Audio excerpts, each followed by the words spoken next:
time that we are going to move in our next session, and that is our session 4 for this World Vision 2021.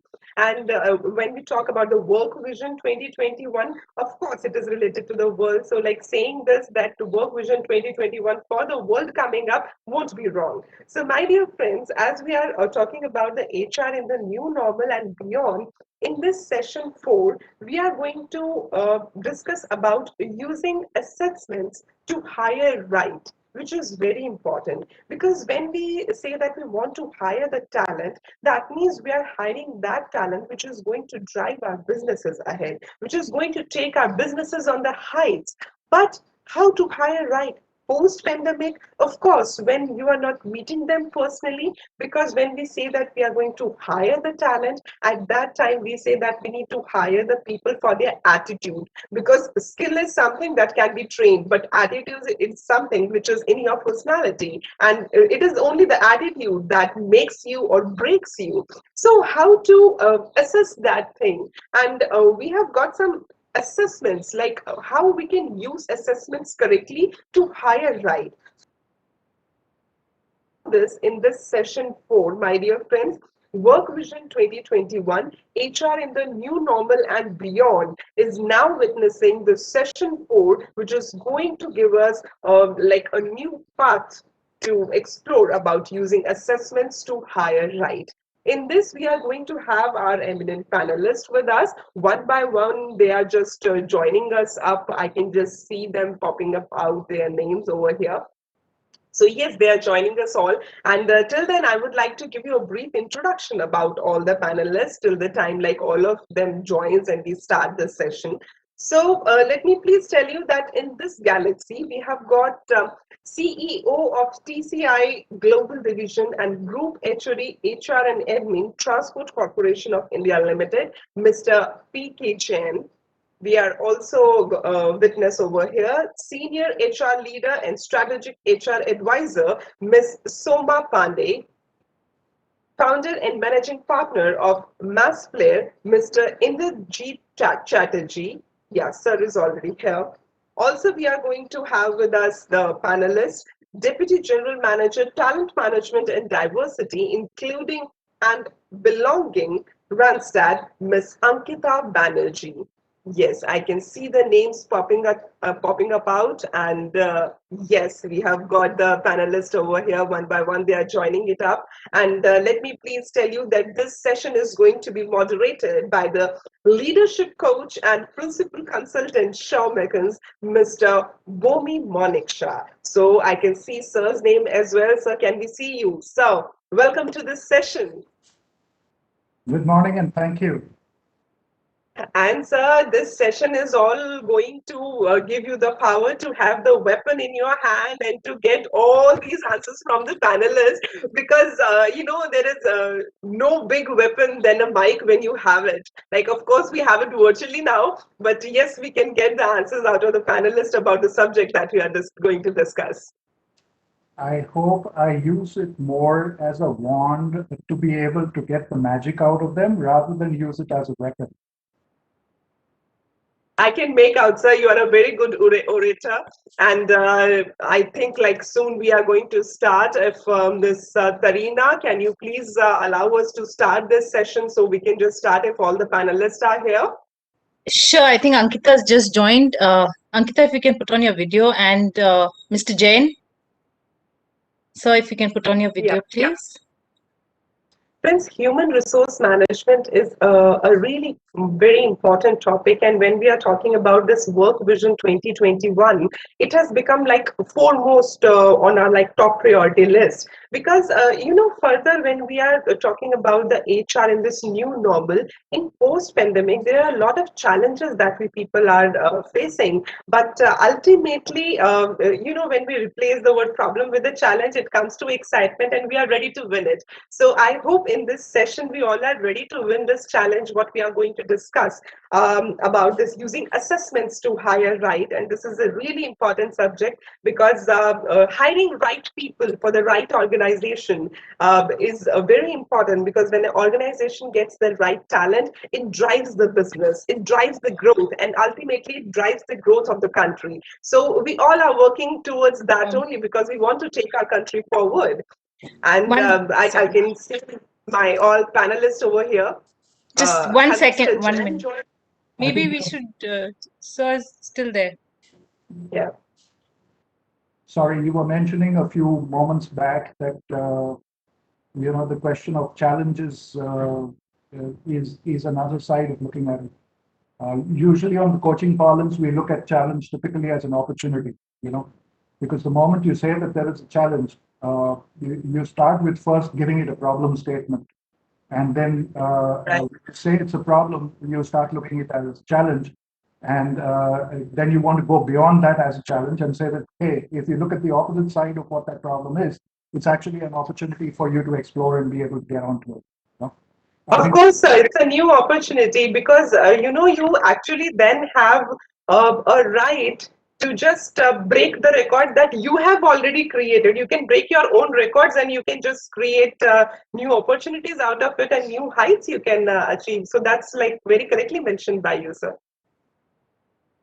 So do we wait for Pramod to be able to restart and get back, or shall we? Because I also see there is a time constraint that we are likely to be facing. So, Tarina ji, what do you suggest?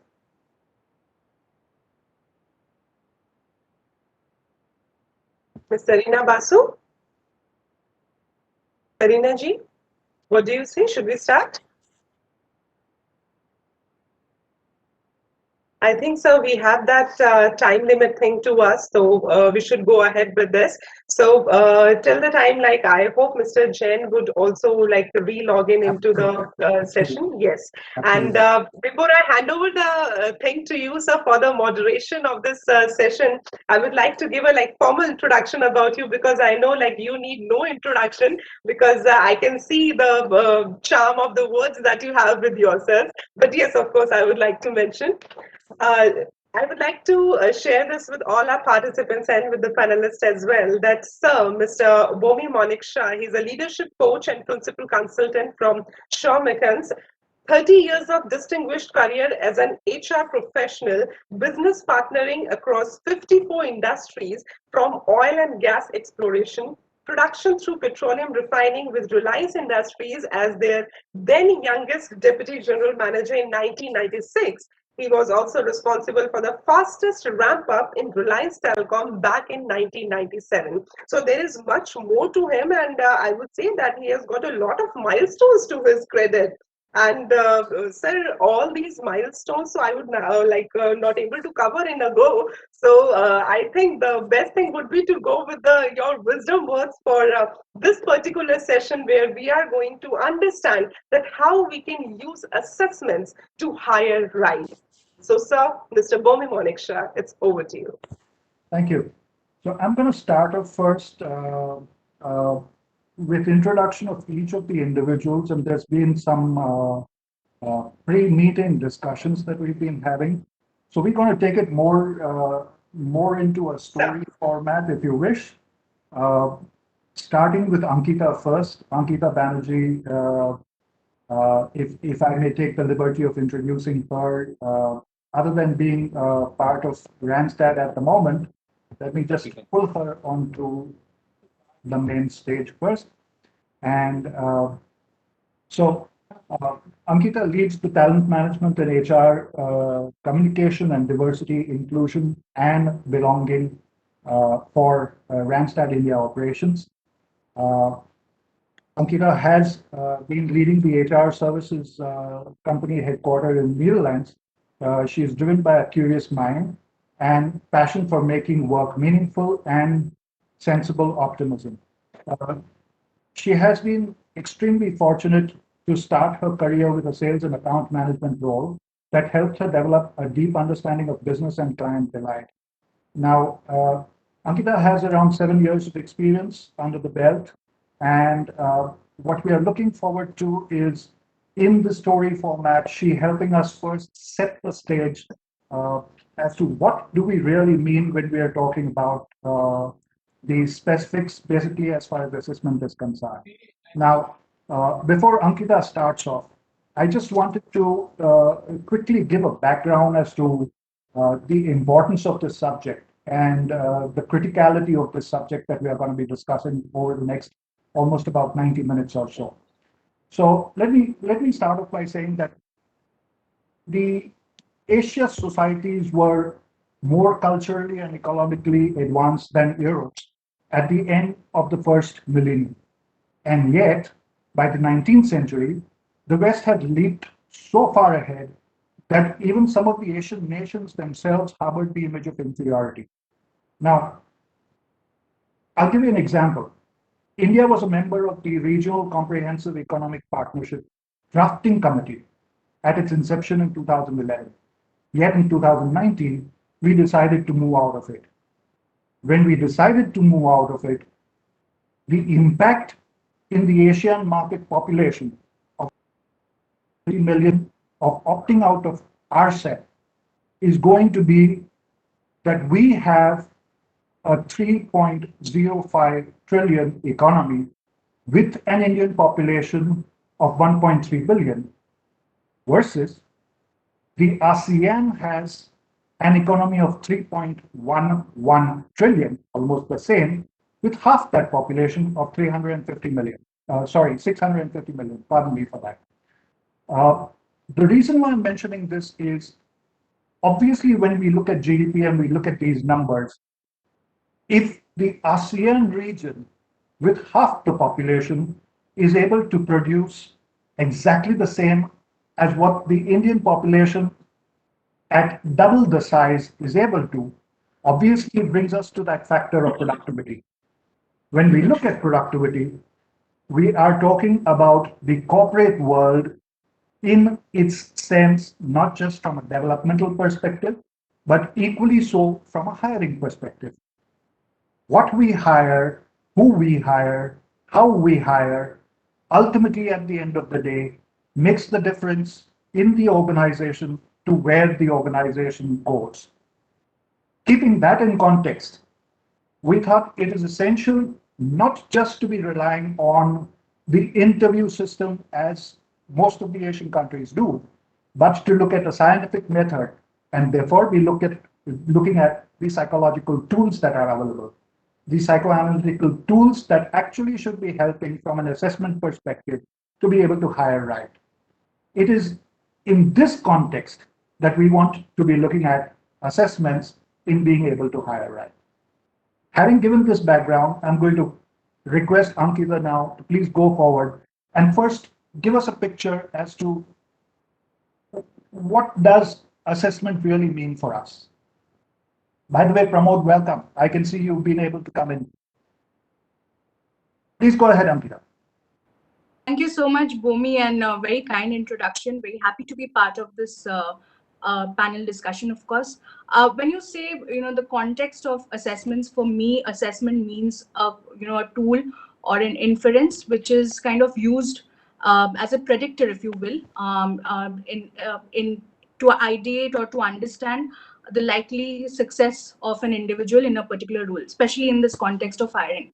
But I think informally assessments are something that we use very widely, more than we can kind of imagine. Like starting from making decisions on choosing a partner to assessing a future or a prospective employer to a prospective candidate. I think we use assessments for a wide range of possibilities, and of course in the context today, I think there are so many tools that are available, like you rightly mentioned. But it's also important to look back at the history. So when you mentioned that the ASEAN, the Oriental context of assessments, I think assessments first came into being in Imperial China, and then over time it kind of went to the 18th and 19th century, English and French countries, and of course Francis Galton kind of used and coined the terms of psychometrics, eugenics, etc., to really understand psychometric assessment and assessments in that context. They were widely used in World War One, of course, and the modern day assessments that we know today are uses a lot of Jungian psychology, the archetypes that we know today, and I think they have been built on that. What's important is to understand the tools that are available. The context in which the assessment is used. So are they going to be used for, let's say, an entry level role, or are you assessing a senior leadership candidate for a possible role in the organization? I think so that objective, that purpose of the assessment is important. But what you rightly mentioned, I think in the Indian subcontinent context per se, the cultural background, the cultural perspective becomes very, very important. So that's my perspective, Bhumi. Wonderful.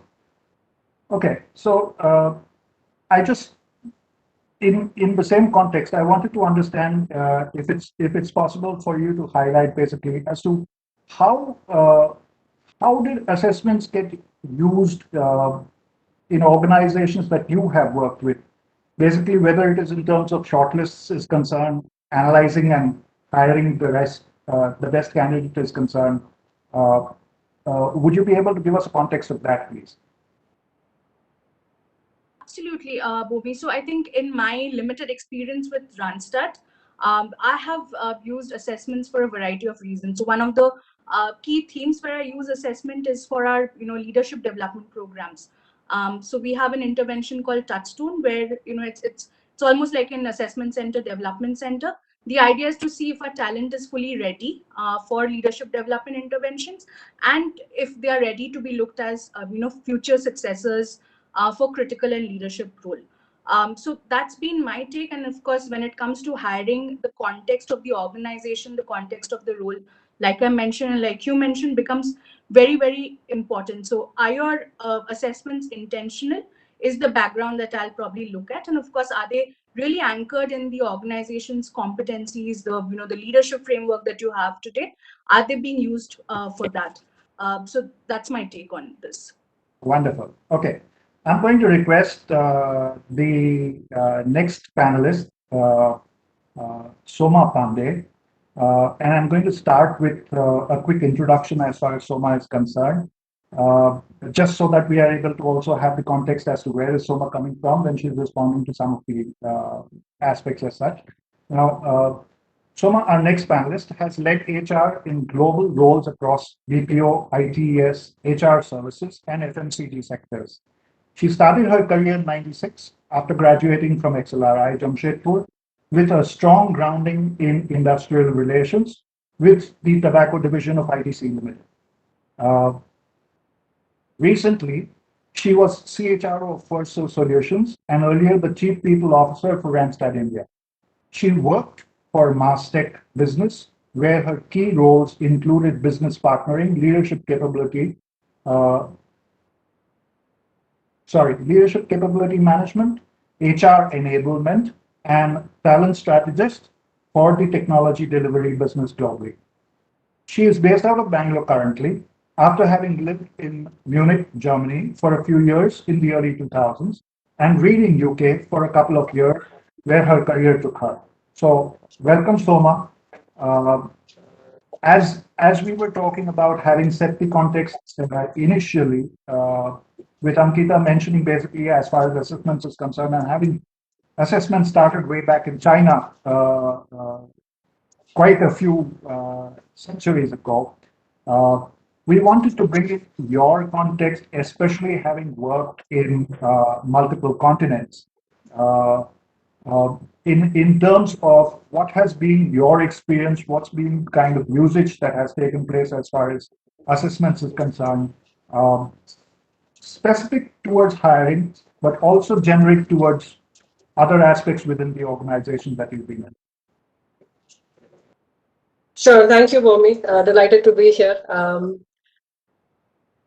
So yeah, I was listening to Ankita and I was thinking that, not quite as antique as China maybe, but I started my career a couple of decades ago and I remember my very first experience with assessments I mean, the first experiences, of course, all of us go through these competitive exams, right? If you're wanting to study to be a doctor or to be an engineer, or if you want to get into an MBA, then you go through those examinations. So you're constantly being assessed. So as candidates, you're aware of it, and the organizations which are bringing you in are also using those particular tools to make sure that they get the right profile of individual in.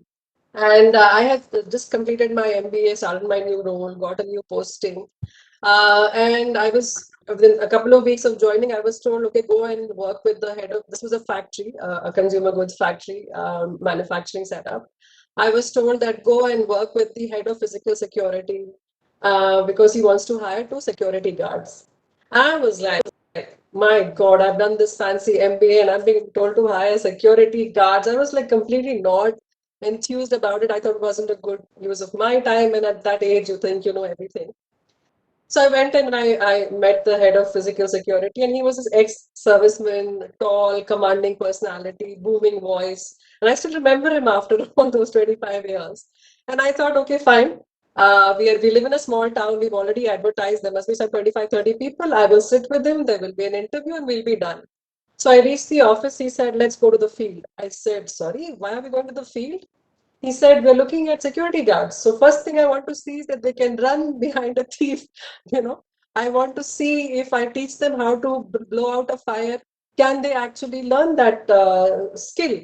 I was like, oh wow. So, in the sun, wearing our hats, there are these 25 men who had applied. So they were made to jump over drums and ropes and run a certain distance, and their pulse was taken. I was like, wow. Then I said, okay, now we're going to interviews. He said, no, we'll send them home. Now, three of us have been observing, so let's come together and share what each of us observed, and then we will shortlist from that and call them in tomorrow. I said, fine. So then we called them, and the next day I said, okay, fine, interviews. He said, no, now I'm going to check their verbal ability, numerical ability, and IQ. So there will be written tests. So now we administer written test to about 10 people who had qualified. Then they given their papers, they were sent home, we sat and we checked. Again, we made a short list. Then finally, five people were called to interview on the third day. And then we chose the two guys who came in. And at that time, slowly it was dawning to me that recruitment is such an important thing. The person who's coming into your company has to be the best that you can afford at that price, the best suited for that job and for the culture. And you can never take a shortcut on something like that. So 3 days we spent hiring two security guards when actually, I thought I should be hiring leaders and managers and all of that. But I really learned a lot from the gentleman that time, and I kind of try to remember this anecdote as how important. And if you look at how he did the test, right, you will see that he used multi-assessors so that there is no bias. He used multi-type of tests to make sure he's checking all of the different skills and knowledge and aptitude. He even learned checked the learning agility, which today we talk about. All these papers, you will see that you may not know what's happening because things are changing so fast. Nobody can keep up to date with everything. But as long as you have the curiosity and the agility to learn, you are a good hire. So at that time, he taught them fire drill for 5 minutes. And he picked up who's the guy who can learn it and who's the guy who's just not getting it. So he picked up the learning agility. So that was my very first experience of assessments. And I was working, like I said, Sorry, in a consultant. sorry, if I can interrupt and ask you, which year was this? Oh my God, now that's too much of a personal question. This was 1996. Yeah, so 25 years to the dot, actually. So that was my first experience, and at that time FMCG was kind of the most hot commodity. So I was quite happy to work in the company I did. But Infosys and the likes were coming up, so IT was also starting up. So I used to talk with my friends who worked there, and I was like, dude, I hired 30 people this year. And they would be like, I hired 200 people this month. And, there was no comparison. And so I moved from FMCG to then come into an IT company, which I worked in the UK.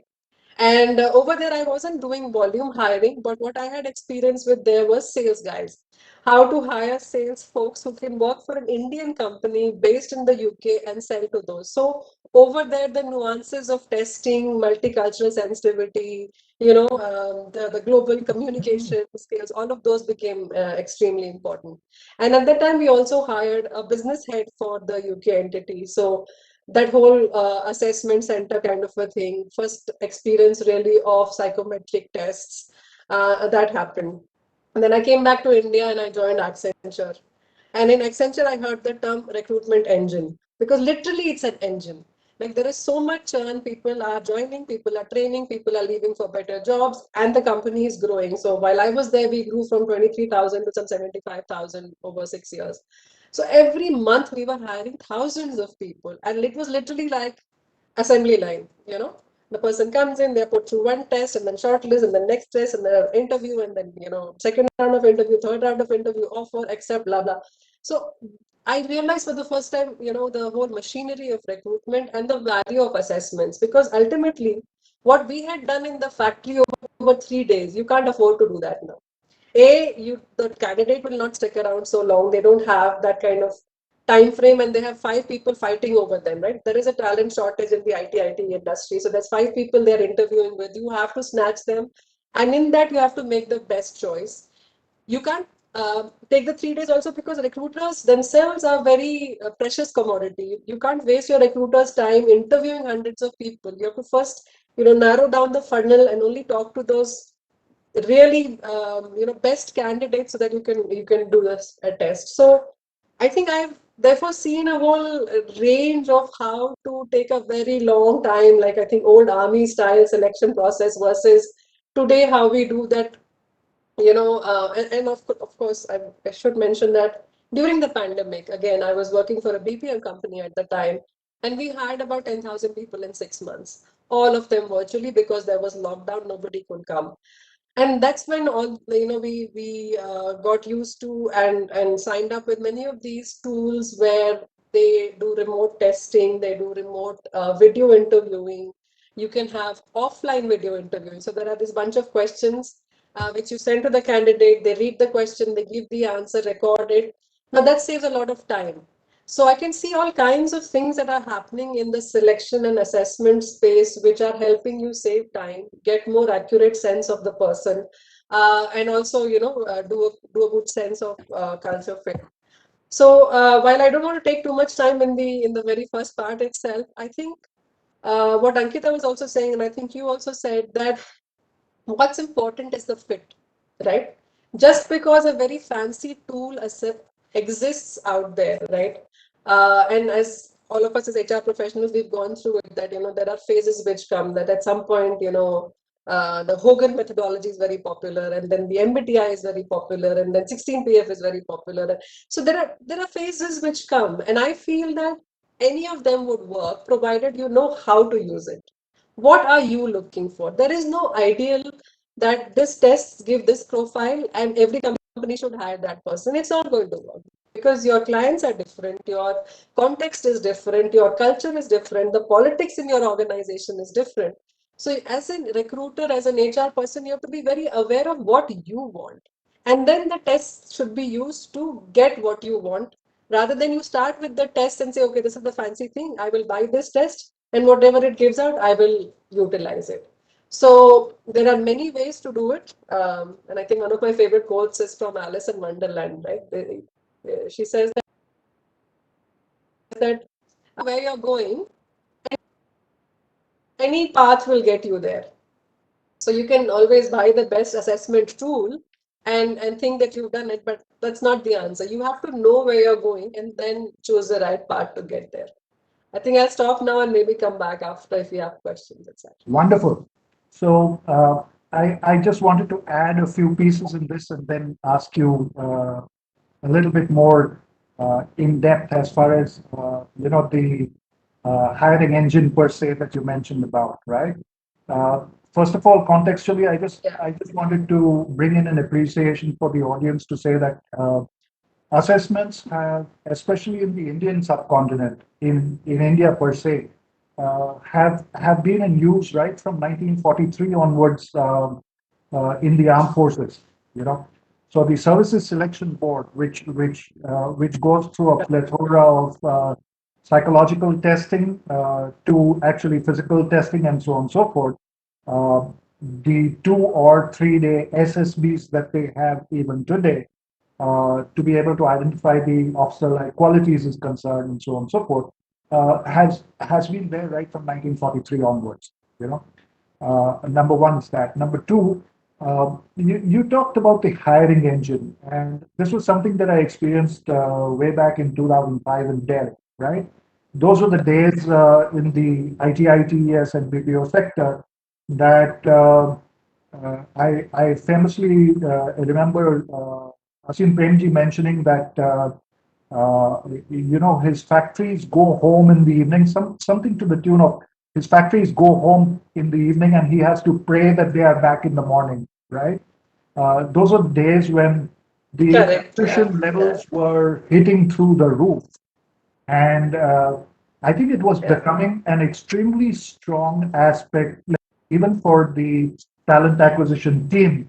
And probably those were the days that we started calling it the talent acquisition team from the hiring team per se, because they started becoming that much Yeah. important for the organization's survival.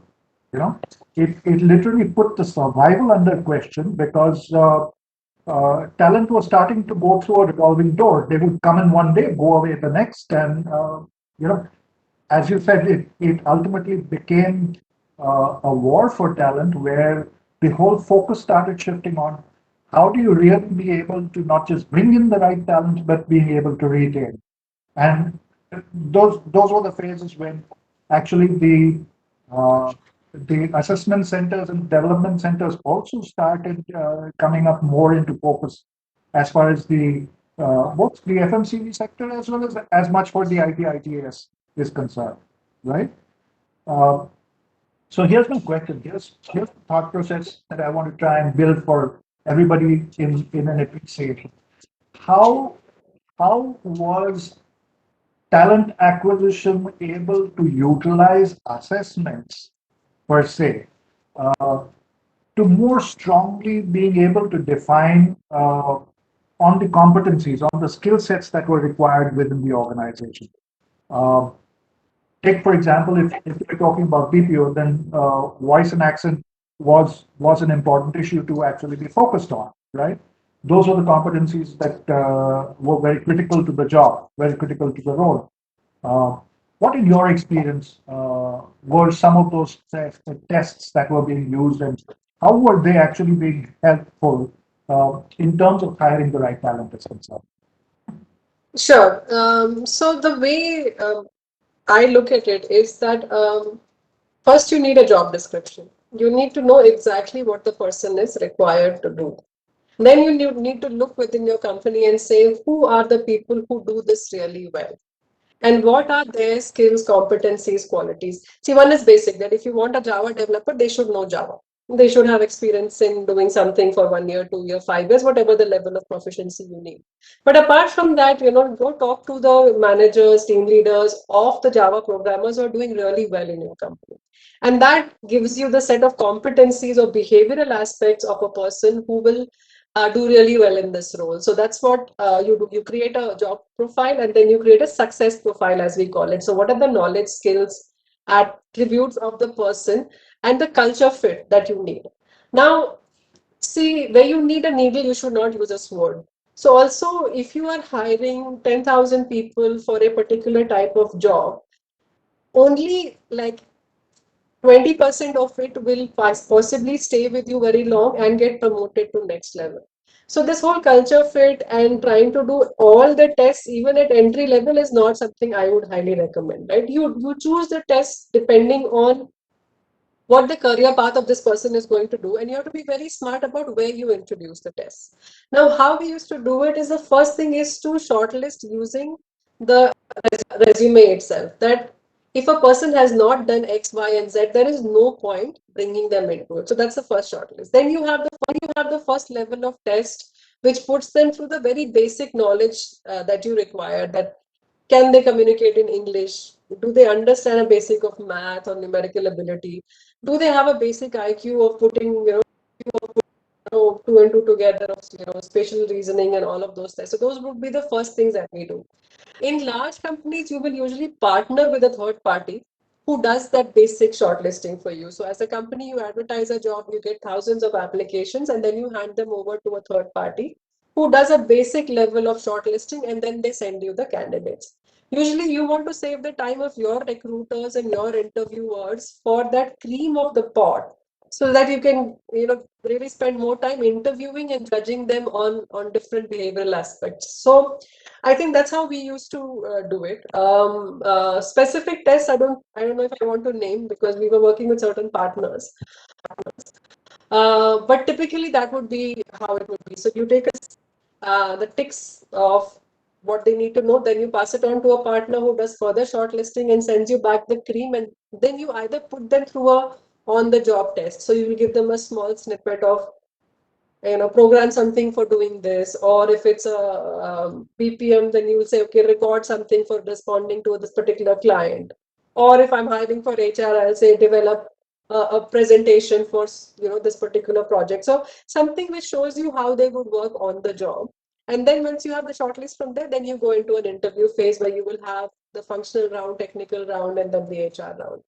Does that kind of answer your question? Yeah, sure. Thanks. Thank you very much. Okay, so I'm now going to quickly bring in the third panelist. Third up is Indrajit Chatterjee. Uh, Indrajit has been in HR for the last 24 years, and in his last role worked as Group CHRO with Keva, a specialty chemical Indian company with global operations. He managed HR for the Southeast Asian and Europe during that stint. Prior to that, he worked with Nitco, Vodafone, JK Tyres, and Aditya Birla Group in various HR leadership and managerial roles. He has ventured into consulting in the last 2 years in people practice and organization effectiveness areas and leadership development, and founded Mass Flair. Now, in there, if I may request you, you've used the uh, psychometric tools like Myers-Briggs, Harrison. Uh, so I'm keen to understand on the consulting side, which is very different from the corporate world per se, right? Uh, Number one, how do you see the usage basically as far as assessment centers per se is concerned? Uh, is it in context with the hiring aspect? What have been the kind of experiences you've had? And bringing in your perspective basically as far as this discussion is concerned. Please go ahead. Sure. So thank you, Bomi, and I'm glad to be here in this conversation. So I think, fundamentally, whenever we are talking about any kind of assessment, generally we start talking about psychometric assessment. But I think as, I was, listening, intensely what Soma was talking, I think it's much more than that. Okay. And the genesis of some of these assessment are, goes, many decades back, knowingly, unknowingly, with HR, without HR, they existed and we were all using it. So one of the important thing which I think in the whole process of assessment is that, whenever we do any assessment, the first question we need to ask ourselves that what are we trying to assess? So many times, if we do not ask that, question, we may be using some standard tool and generating some report, but that may not be fit for the purpose. So therefore, I think a few things which generally companies they try to assess. One would be the domain competence. So depending on which function or which functionality you are in, how good you are. Okay, so that cannot be only assessed through a process of interview and meetings. If you have a good assessment tool, good old days. I think still it may be prevalent that when you are hiring an engineering graduate, okay, depending on the stream, electrical, mechanical, your technical people, they will come out with a test and they will say to HR, hey, can we use this test? Okay, so that's the first point of testing for a domain which I have experienced in most of the companies. Second part is that the behavioral part of it, and as we progressed, we know that by and large that leadership behaviors are so very important to produce leadership results.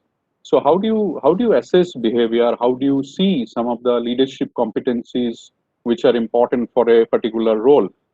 And I think third element, which increasingly, I mean, not today, but for last 5 6 years, everybody talks about is a culture fit. So when we talk about culture, if you have a set of values, or if you want to, assess for those values, so then that can be another way of testing. Now, while these are some of the, reasons to do a, any kind of assessment and testing, in my corporate journey, and also as Bomi said, last, little more than a year, I'm working with few organization, more, consulting kind of project. And within the HR fraternity, whatever we discuss, I understand, or the way I look at it, I have seen three kind of organization. So one kind of organization still today, they really don't believe in any kind of assessment. So they are pretty clear that they want to do more of interviews. It may be multiple round of interviews, so they don't have any kind of assessment tools. Another set of organization where they use some of these assessment tools, and sometimes they also have a false pride of using assessment. It's good to talk and all of that, but many times they don't use it at the right point. Okay, so for example, the entire process of selection may be over, but they will ask a candidate, okay, we also have an assessment, can you please do it and send it back? So the timing of assessment, if it is not clear, then it doesn't serve any purpose.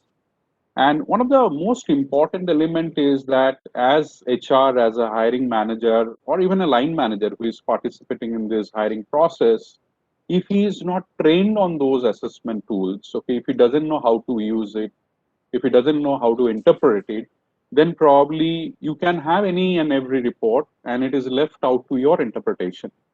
So that's a second kind of challenge I see many times it happens. There is also some organization which I think particularly in one or two cases I have experienced, they may be extremely rigid about assessment.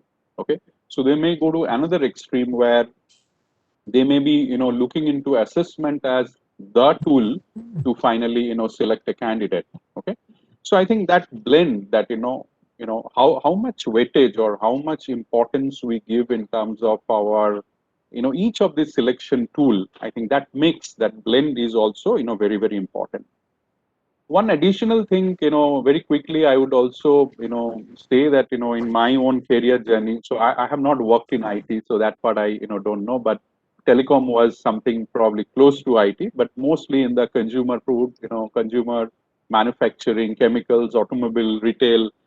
I have seen three, interesting things. So, quite similar to what Soma mentioned about the security. Good old days when I used to work for a tire company, there used to be a function called tire builder. Okay, somebody who is going to take that raw tire, or they used to call it green tire, and put it into the tire building machine.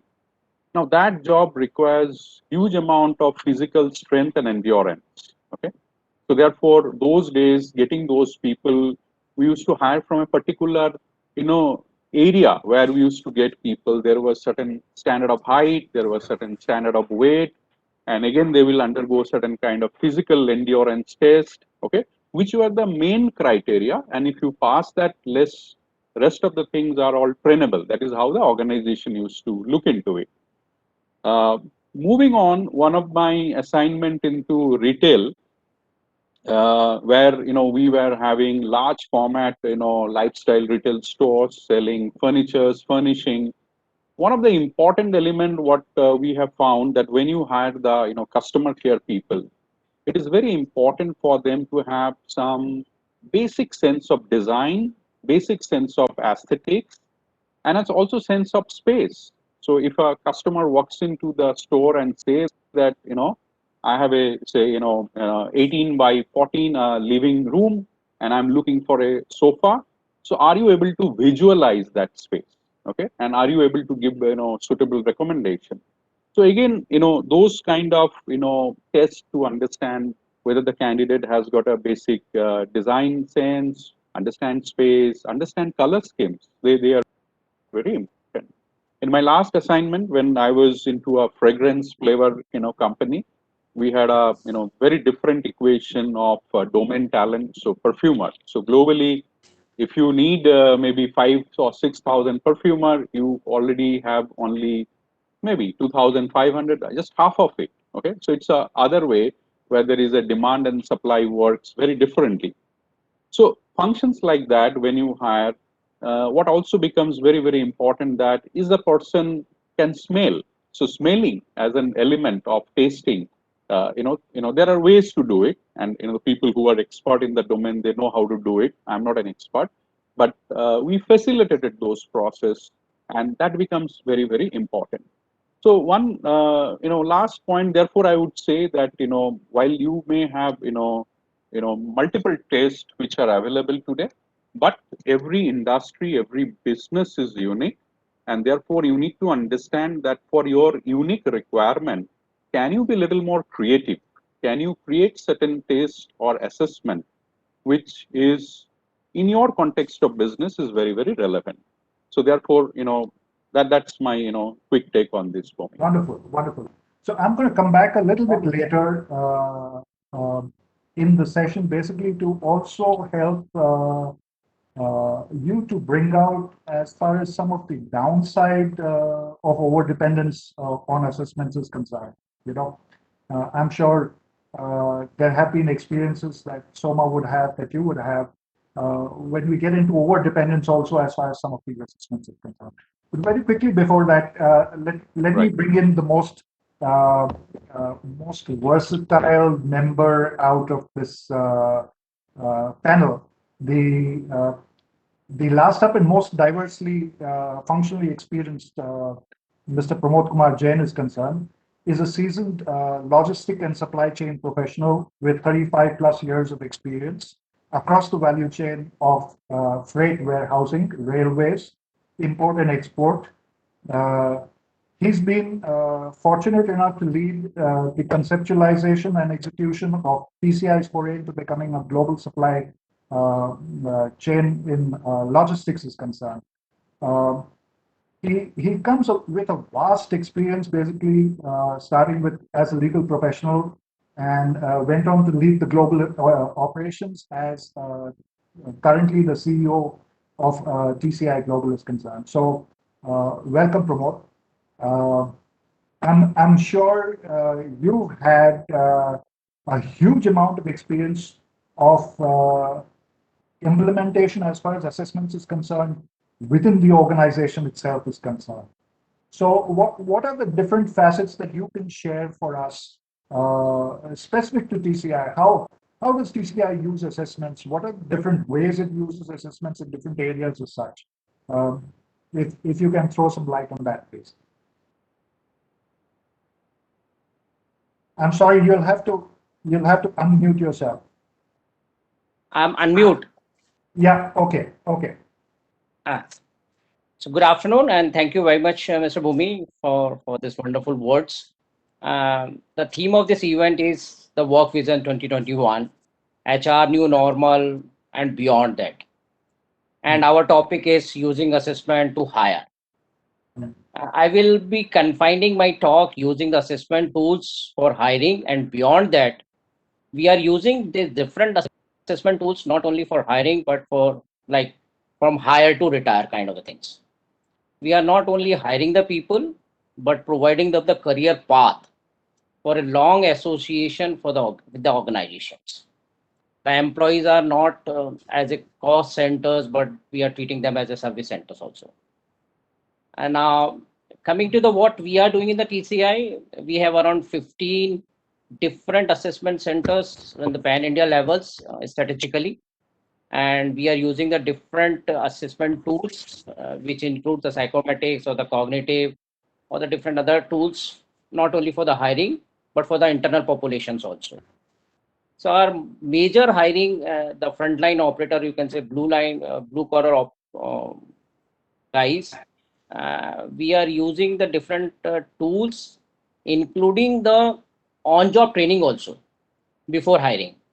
And after completion of these assessments, there is a third party assessors are there. They assess them, and after their recommendations, we are absorbing them into our systems.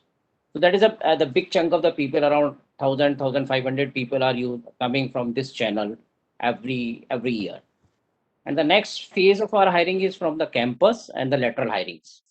Again, in the campus hirings, which are around 35 different campuses across the pan India levels, we are using again the different kind of the tools which assess them in terms of their skills, knowledge, attitudes levels, and on basis of that, and then again there is a final assessment by the third party. And because we always believe in a unbiased assessments of the individuals, and based on those assessments, we are using them and absorbing into the company. And the third phase is for our internal population. So we have around 8,000 people across the length and breadth of the country, which is around 1,400 strategic location into the country. And every individual has to be assessed within the span of 15 to 18 months in a different with the different tools. Again, these assessors are from the different part of from the different departments of the functions. Somewhere we are using for the different outside assessors also, and we assess them in the different modules in terms of their skills, knowledge, and attitude levels. If we find there's a gap areas, those gap areas, the IDPs are being generated, individual development plan, shared with their respective supervisors, and these supervisors have a review with the individuals on a regular intervals, and then we have interventions with the different tools. One of our speaker was talking about the LDPs, the leadership developments. We have this assessments for the last 2 decades.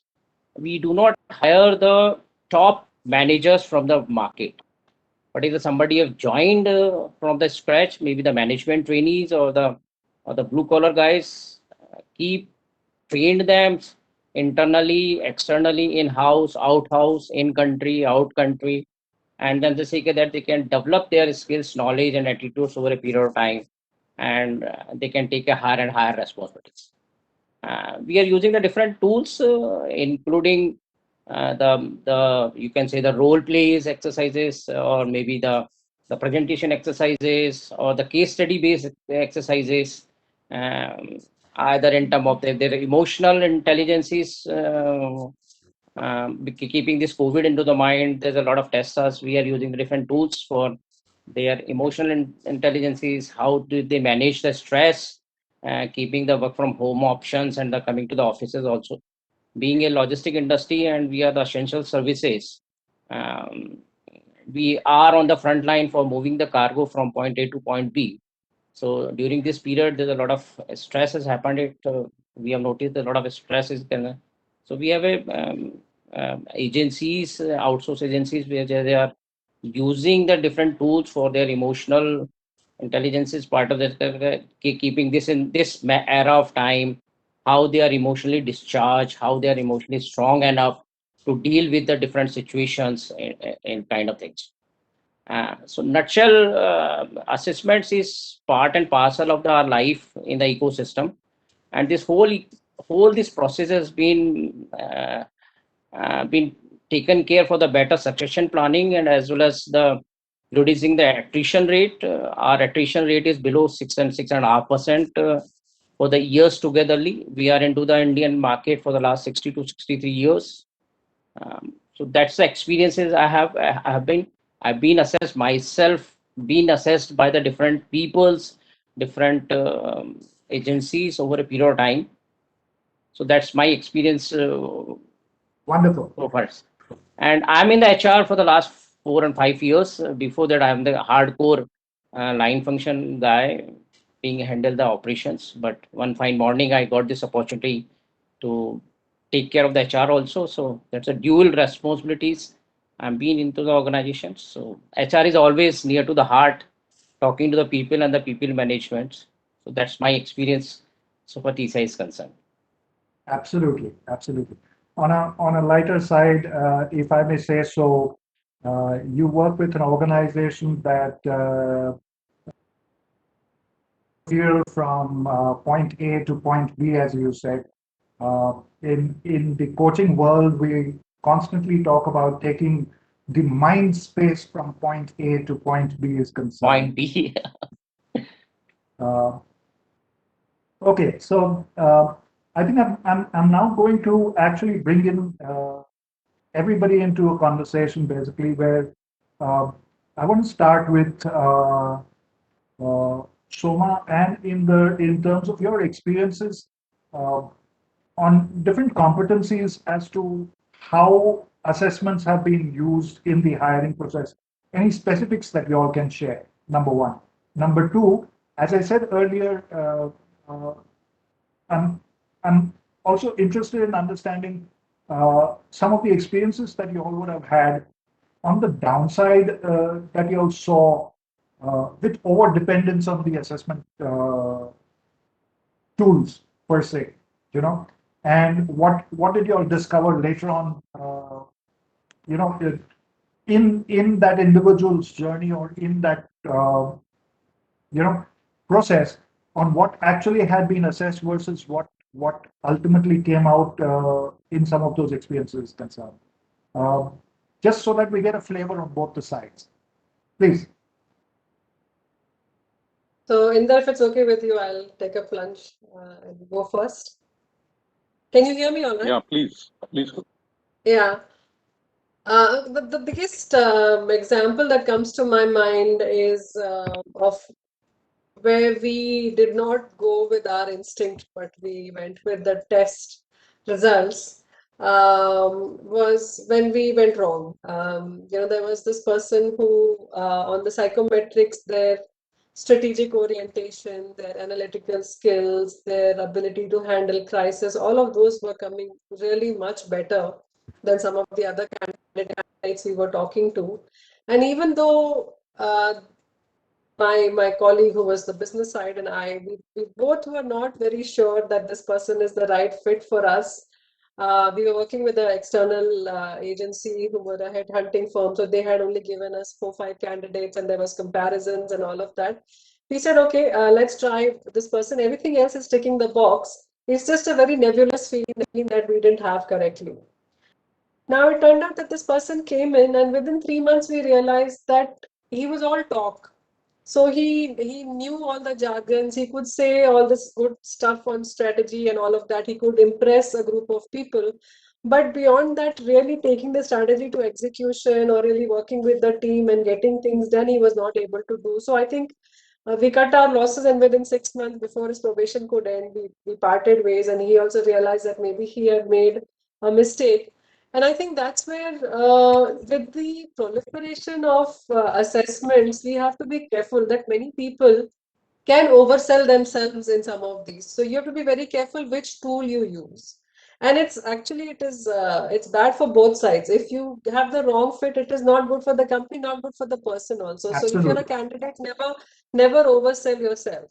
And similarly, another example is when this person got so stressed about the test that even though he was like 15 years with the company and we knew he's a prime candidate for the next level, in the test he didn't score very well, and then we had to go 2 levels of approvals and say, no, doesn't matter, even if he didn't do well, we know he's the right guy. And in real life situation, he was much different and much better and much more effective than the test proved to be. So I feel tests are important because they give you maybe a comparative scenario, or they give you a quicker sense of the person in lesser time.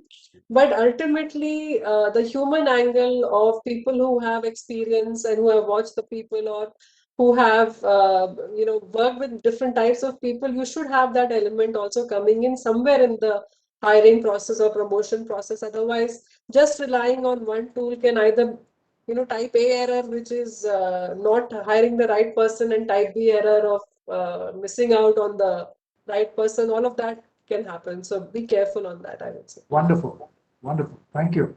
Thank you so much. Yes, Inder. Yeah. So I think just to further build on it, typically any kind of effectiveness of tool depends on the selection of the tool. So that's primary. Let me give you two examples. So if we are hiring, and that Bomi we discussed when we had our own discussion, if we are hiring a say a supply chain director or a supply chain VP, if his job is to do a supply chain transformation in the company, okay, that may be one scenario. Another scenario is that you are already having a very good agile supply chain, so you don't want to rock the boat. You want somebody to come and steer that ship and be a steady guy and bring some kind of a continual improvement in whatever is happening. Okay, so within the supply chain position, you can have two different contexts for which you are hiring a head of supply chain. Okay, and it is true for any and every function, especially in leadership hiring. So therefore, beyond the type of company or exposure or background or training, etc., those elements, if you want to be really very very clear what you want in a candidate, you need to a understand and assess those competencies very very clearly in terms of getting a right tool, and also in your hiring process, your people who are doing the hiring, they should be clear that what they are looking at. Unfortunately, what happens, by and large, I have seen that hiring process is more commoditized. Okay, so we do not attach that premiumness many times, and generally people are in a hurry to get somebody quickly. But senior level hiring, especially, I think very very critical for a company to make a mark. Long back, working with a telecom company, when we were introducing our enterprise business, that was probably a decade back. It was a new business. I also understood another thing when looking into the positions like global key account manager or a key account manager or a regional key account manager. There were two kind of thing which we used to discuss. That is, this sales position, is he a hunter, okay, or is he a farmer? So if he's a hunter, then probably we are looking at somebody who would be able to find the gap and opportunity and bring new business to the company. If he's a farmer, then we will attach him to some already existing accounts, and where he will build on further relationship and get more wallet share. Okay. So again, for every function, if you contextualize what exactly you are looking at to mid to senior level hiring, understand those competencies very very clearly, then probably I think that is the homework, or that is the planning one needs to do carefully. And if you do so, then chances are bright you will end up with a right selection of tool and a right kind of interview process. Simulation, the business simulation, especially if time permits, in any selection process, especially where you are doing more strategic level hiring, use of some of the simulation which are your industry specific, etc., they can be also a great tool available to you, even in the hiring, not in the talent development space. Okay, so therefore these are some of the important thing, I would say. Very quickly, you talked about also the downside of it. So couple of quick experience on that. I think we all know that generally in a standard test you can expect higher level of validity. Okay, so the validity, reliability, those are details one can always check. If it is a standard test, where it is approved, you can get those data, so it gives you a level of comfort. But cultural bias in a test, specifically, most of these tests are in English. So therefore, my ability to comprehend, understand that language is something which is, always a, can be different for different people. Okay. So therefore, if I don't understand the test clearly, and if I, put some tick here and there, I can get any result, okay, which may not be a true representation of me. Third element, which I also think from a personal point of view, so many times, there are some tests where you get a data that, how much time did he take? And if, somebody takes an extraordinary time, so they ask you to do it again. Okay. So sometimes people become overtly conscious and they try to, do not answer it spontaneously. Okay. Or it may be other way around. Sometimes people are in a hurry. Okay. So he is into various meeting and there may be a consultant or a recruiter who is behind him. They, get this test done. I have to go back to the company. So he does it hurriedly. Okay. So there can be multiple such situation where the accuracy part can be also, a question mark. And fourth bias or fourth, challenge, which I have already told, that if I'm looking into a test where I myself is not trained, okay, I don't know how to interpret, then, the interpretation can be, 100 people can have 100 different interpretations. So that's a big challenge. So yeah, I think, these are some of the things which comes in my mind. Thank you. So I just want to add to this and build on one or two points that you made. Number one, uh, you see the bias towards English per se, as the language being used for testing. First of all, it's simply because the tests are being brought in, not so much developed within the Indian subcontinent itself is concerned, but more from the Western world. Um, but I would say at the same time that a lot of material which is available in the knowledge form, uh, a lot of material which is available in exchanges within the corporate world is all in English, and therefore comprehension as far as English itself is concerned would be an important aspect to be taken into consideration. Number one. Uh, the second point I wanted to bring in was that in my personal experience, I've seen it again and again on the time factor that the more time given, uh, there is a possibility for the individual to overthink and actually try and guess what is required rather than what is it that the person has respond to that, right? Which is, all of us know that, which is the reason why there are specific time limits given for each of these tests per se, especially the written tests part of it is concerned. Uh, and I can tell you from experience again and again that I've seen a plethora of methods in which assessments have taken place. Um, at at one stage, I would share that uh, there have been tests which have been done on the senior leadership uh, in specific areas, more as a two in a box. I'm sure some of you would have heard of a two in a box being done for a time period of 3 months to 6 months to actually see as to how is the individual performing in a particular role. Is he capable enough? Is he, other than the assessment having been done in the assessment center, actually on the job, how is that individual performing before we actually come to those kind of conclusions as such?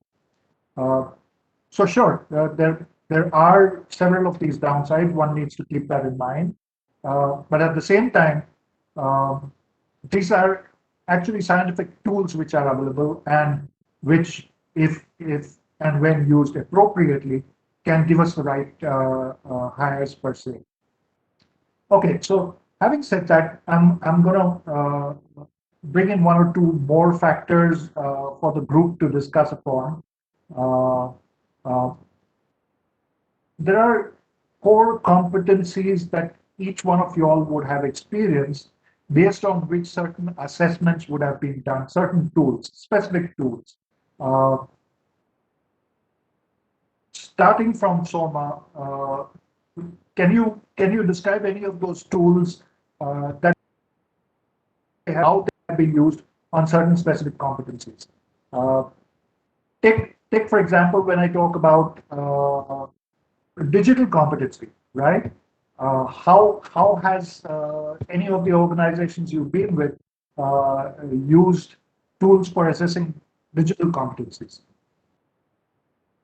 Yeah, digital competency, I think we are still learning about what could be the ingredients of it, and a lot of research is going on, and evolution of how to assess it is going on.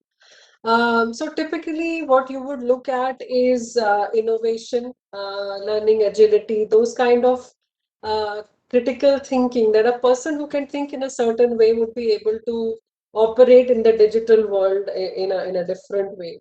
Companies like Conferry have done a lot of research on that, and they would advise us on how to go about assessing individuals on digital competencies.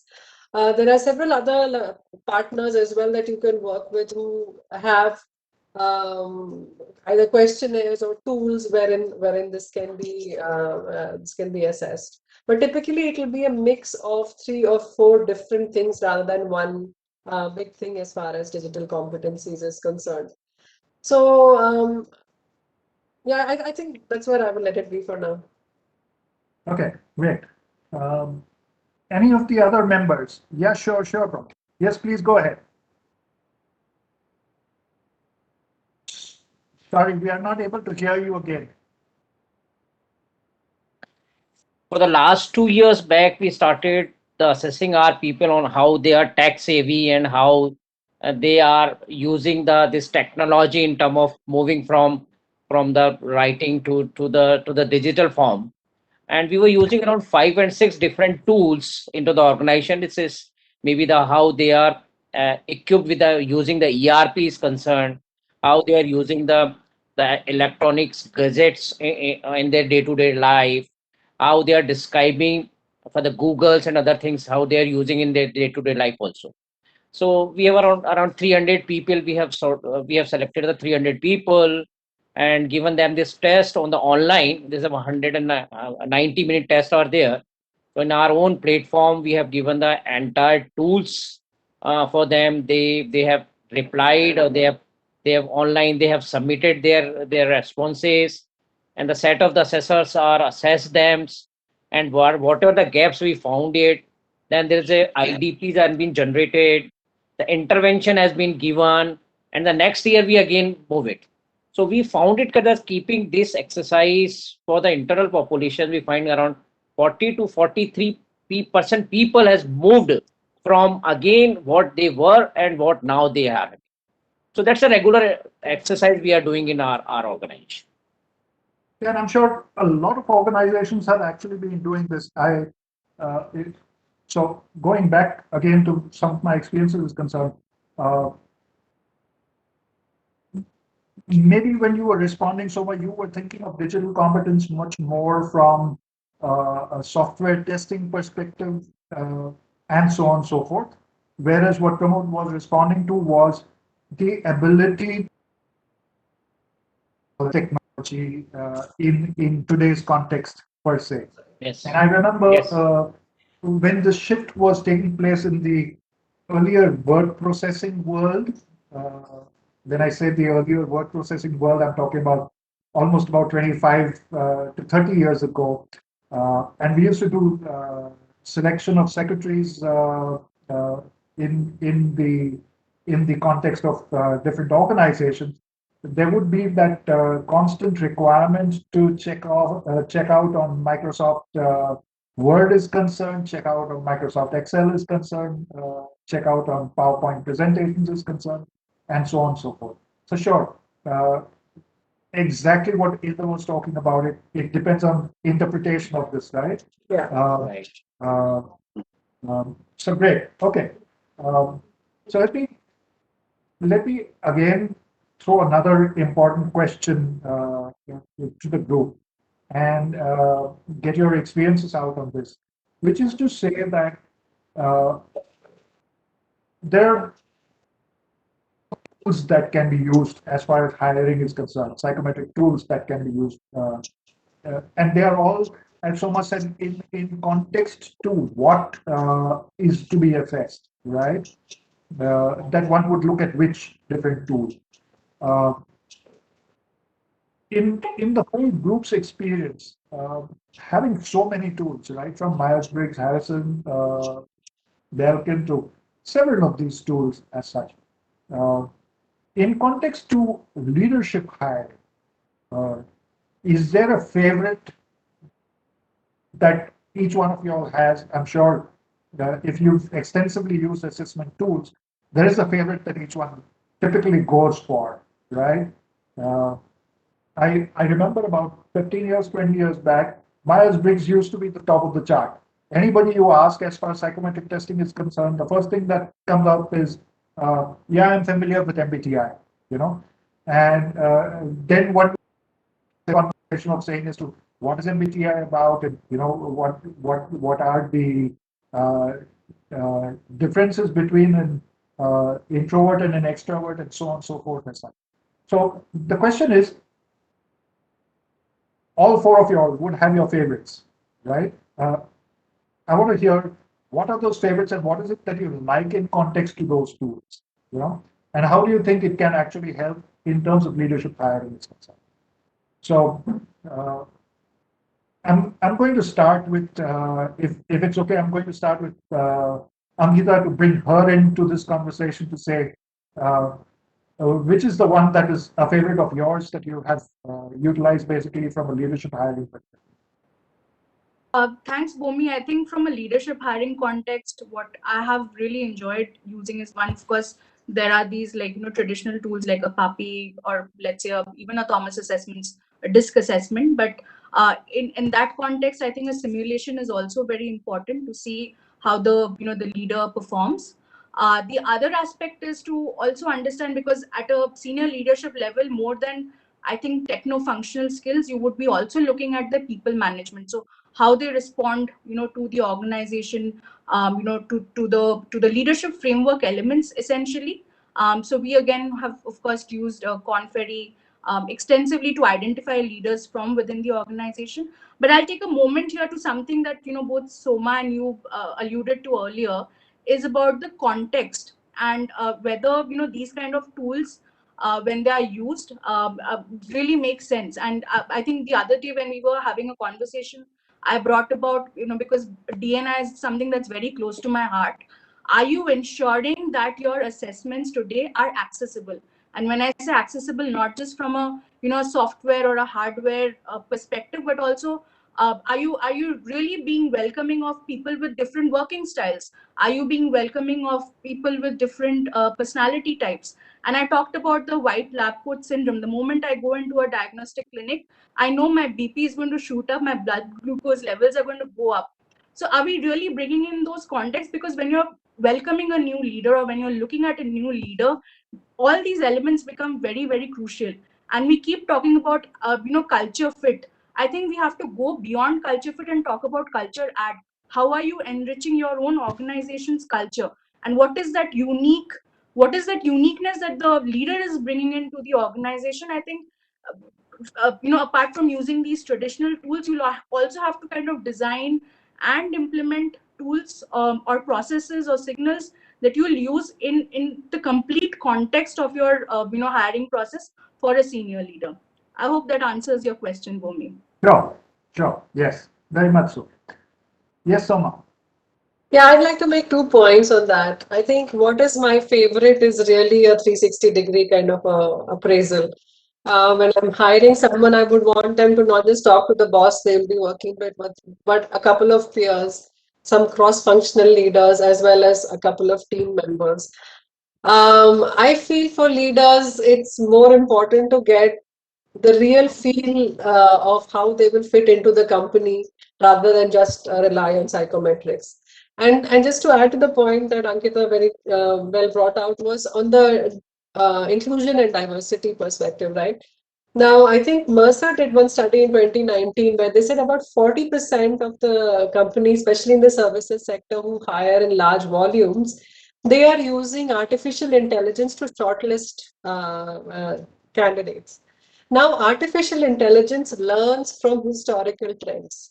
Now, historically, if you've had men of a certain race, so a candidate of a certain gender and a certain race being very successful, then AI has to be taught to say that people of other races and other genders can also do this job very well. So we have to be very careful if when we are using assessments to understand where they have been tested, what demographic profile has been studied for arriving at the base data and the base trends for that particular test and the outcomes, the report that you're getting. And then make sure that you're not just relying on the machine learning to do it, but there has to be a human intervention to correct for some biases which have historically pervaded. Right? I mean, I'm sure you've heard the thing that there are more CEOs named John in the Fortune 500 than there are women. So there is clearly a bias which will get perpetrated if we don't continue to observe how the tools are being set up. Not because anybody wants to have a bias, but because historically there has been a bias. So you have to make sure that you do that. So yeah, those would be my 2 points to be careful about. So if I got you correctly, what you said is you have a bias basically as far as 360 is concerned, right? Oh, I totally do. I just wanted to make sure that I got it right. Okay. Yeah. Pramod? So adding to what Ankita and Soumya said is we are also using this 360 degrees, but it is not confined to the internal population only. We are using the tools with our suppliers, with the customers also in the three different modules, which is the leadership styles, that how the leaders are directives or the coaching or the influencing or the pace setting styles are there.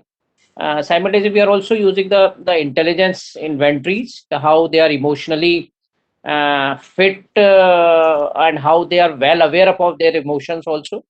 And third part is how they are culturally fit in terms of how they are getting the organization culture from the top, and how they are creating the culture for the down below side also. So that is the favorite one for us, and this we are using this exercise every year, and then keep adding the leadership people into these tools. Okay, wonderful. So I'm going to come back to both of you all after I actually get Inder's input also. Sure. And the point I want to discuss with both of you all in the 360, what I find most challenging is actually the interpretation and the feedback aspect, because the interpretation and feedback really decides uh, how the individual who has been assessed uh, actually takes that feedback and what the person does with that feedback. So we'll come to that a moment later. Yes, Inder. Yeah. So I think I have been using many of these tests. So there is no particular favorite. So I think all are good or not so good But if you depending had to on. choose one, So probably I would, if you're forcing me to choose, then I will still choose maybe Thomas assessment. I think that is what probably I have used extensively. I think one of the good element or the good feature of using any such assessment is that if you are able to analyze the job. So if you have a job description and if you are able to analyze the job, and some of these tools, they give you some kind of a mapping of competencies. Okay, so you can create a standard what you are looking at, and then if you have say 5 or 6 shortlisted candidates, you can see that against that golden standard, where do they stand. I think that's one important thing. However, I think leadership hiring is generally very company specific. I have always tried to see that also the involvement of some of the board members in the selection process, which becomes very very important. If they bring certain understanding of the domain or industry, then it's a big plus. Otherwise also, if you are able to involve some of the board member in the hiring process, then what happens, they can bring a very clear perspective in terms of the talent fit in the course, in the strategic direction of the company. And later on, some of them can also stay as a mentor or a go-to person for the board, because that ice breaks and they become familiar. So in the leadership hiring, the comfort, the chemistry, the contextual understanding of the business, all of that, I think they would be predominantly, in my experience, 70-80%, weightage any company would like to give, and maybe whatever rest can go to other tools, whatever you choose. Yeah, so that's my take. Awesome. Okay. So I guess by and large, all of us agree that the tool that we are most familiar with typically becomes our favorite. Uh, and that's got to do more with how often, how much a particular tool has been used in the organizational context, and therefore that becomes our favorite per se. Uh, so coming back to that question that I said earlier that I have, in the usage of 360, I have found more often than not, the feedback process is if I may use the term, it's usually the deal breaker. You know, is it accepted by the individual in total? Is there a dialogue, debate that follows in agreeing, disagreeing to some of those points? And remember, the greater the amount of disagreement, the lesser the individual is actually accepting it in terms of what's to be done further to that assessment that is coming out, right? Because the objective of the assessment is actually to use, especially in a 360, it is to utilize that more effectively in terms of where the individual is and where do we want that individual to really have those uh, opportunities for improvement per se. I completely agree, Bomi. So you cannot suddenly bring on a 360-degree assessment for a person who is gunning for a particular position. The company has to have had a culture of 360-degree appraisals being done at different regular times and being used for the development of the individuals rather than as a selection tool. So when I was speaking about 360, I was not actually referring to an internal candidate for a particular promotion. I was talking about when I'm hiring a senior enough person, I will have at least 5 people from around them, around the role kind of interview them. I've also read recent research. I think a couple of days back, it was there that if there are two contenders for a post internally, the person who is not selected invariably gets leaves the company. I think that the number is some 85-90%. So that you cannot stop anyway. But the thing with 360 is it's like a surgery, right?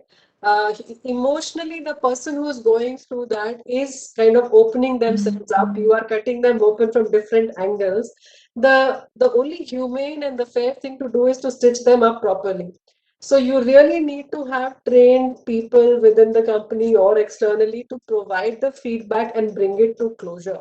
Because otherwise it would just leave a big scar or leave them bleeding, which is not what you want. Therefore, I would much rather use it in a developmental context or in the external context because your investment in that candidate is not so much. So then you can, give them that feedback and they'll also take it on the chin and you can also move on. But for internal candidates, you're absolutely right that it has to be done in a context where it is not threatening and the person gets a chance to do something about it through their IDP or something like that. Wonderful. Great. Thanks. Yes, Pramod. Sorry. Yeah, If, yeah. Only the challenge what we are facing is what you said is the interpretations. Sometimes we face the challenge in terms of the timing also. And the most important part is the perception. Because when you are giving the some feedback to the your superior or your peer group, if somebody is carrying the perception for the last 1 month and 2 months and then basis of that, if they're giving the feedback, that's not the right way of doing it also. So that's the challenge what we are facing it also. wonderful. Wonderful. Okay. If We I can seem to just be add, actually. yeah, sorry. So, Bomi, just to add one additional point from my side on the 360, I Yes. think it is also very important that the design of the 360, that what exactly you are trying to assess through 360. So you can have even a standard tool, but you can have a very specific reason to do 360. So if that is clear, then Yes. feedback also become very, very specific. Yeah. You are bang on because in 360, the number of questions that you can get into specific to what competencies I think we've gone through this earlier in the discussion, right? That what are those competencies? What are the core competencies relevant to the organization? Core competencies relevant to that function? Core competencies relevant to that role that you're looking at? Is it the current role, or as Soma said, the future role that we are looking at? Because many a times there's a huge uh, uh, uh, contextual gap between assessing an individual for the current role versus assessing the individual for the future role that one is looking at, Yes. right? And many a times that itself causes the dissonance per se. Okay, I'm sorry. Uh, since we seem to be running a little bit out of time, I wanted to just ask one last question to the whole group. Anybody with any experiences as far as looking at the ROI for assessment tools is concerned, uh, from a business context, right? Uh, any experiences that you all have? Anybody? Let's start with Pramod.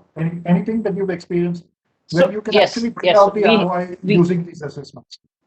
but that is the ultimate goal of the for the all assessment also, whether the return of investments are there or not. And how we are using it, that when we have assessed something, someone give the feedback to the supervisor also assess him in the over a period of time and see that whatever the gaps are there, whether he have filled the gaps in terms of his communications or in terms of leadership roles, and how he is behaving like that in the over a period of time, and then see that what the journey has happened from point A to point B, and that definitely add the value into the businesses kind of thing. Wonderful. Thank you. Anything specific that anybody else can? Yeah, Yes, I I think, have. Go Sorry. ahead, Inder. Yes, Inder.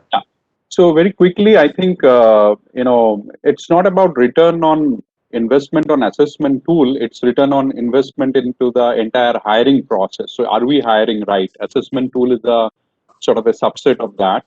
So, I mean, within the, HR fraternity, we all know there are established, parameters to check, whether quality of hiring, like quantity of hiring, quality of hiring, that is happening correctly or not. Many companies will, check, out of, 1,000 hire, how many people are getting confirmed on time. So that's a basic level of testimony of hiring right. Companies would like to also track the performance rating of the new hire for a period of at least 2 years to see that, Right. how they are doing. In the talent assessment, you may like to look into the, regrettable loss of, good talent, what you have identified. So there are measures. I think some of them are very good. Important that we track and monitor those measures and see some trend. Great. Yes, Soma. And just being very conscious of time, very specifically when you use assessments for volume hiring, the way we would show return on investment is that if I was going to spend, say, 10 hours of interviewer time, am I now spending 60 Exactly. hours of interviewer time, and therefore those 4 hours are saved. The other aspect is many times in ITS industry specifically, if you put 100 people through the initial 8-week, 12-week training, not all 100 will pass through. Usually you will have a 75% pass rate. If you can improve the 75 to an 80 by the quality of hire, as Inder was saying, then again that 500 basis points improvement translates to real dollar value. So that also comes in as a return on investment. Wonderful. Bhumi, So, I'm just sorry. very conscious. Bhumi, Yes, Ankita please. here. Just a quick note. For me, I think the success of an assessment tool is whether the person is employable today or is promotable tomorrow. So are they future ready, or are they going to just perform today in their job? I think that also could Great. be a Great. good way of looking at an assessment. Excellent. Great. Okay. Uh, so just being conscious of time, I'm going to say a quick thank you to all of y'all. It's been wonderful the way y'all have been able to participate and bring out some critical points is concerned. And I'm going to turn this over to Shilpa again. Shilpa, please go ahead. Thank you. Thank you so much, sir. I hope you can hear me now. So thank you so much, sir, and thank you all the panelists who have joined in, and you have really given a very, what we can say, a fruitful discussion about this subject, and hopefully it is going to help us to pave a new path. So thank you so much, all. This was a lovely session, and very rightly pointed out. With every new, like minor details that you people were talking about, these were really great. So thanks a lot. And thank you, Maniksha sir, for conducting this for us. Thank you very much, Shilpa. I just want to tell the audience that you may have additional questions. Please feel free to put it up on LinkedIn, onto the WorldVision site per se, and I'm sure all the panel members will be more than eager to respond to it. Thank you very much. Thank you, all of you. Thank you, sir. And my dear friends, as we have got this nutrition for our thoughts in this session, now it's the time to have some nutrition for the body as well. So let's take a break for the lunch, and after lunch, we'll be joining us again on this virtual platform, and we are going to have this session 5, where we are going to talk about the technology in HR. So thank you so much, all. Thanks, participants. Thank you, panelists, and thank you, moderator. Thanks a lot. See you after the lunch. Bye. Bye. Bye. Thank you. Thank you.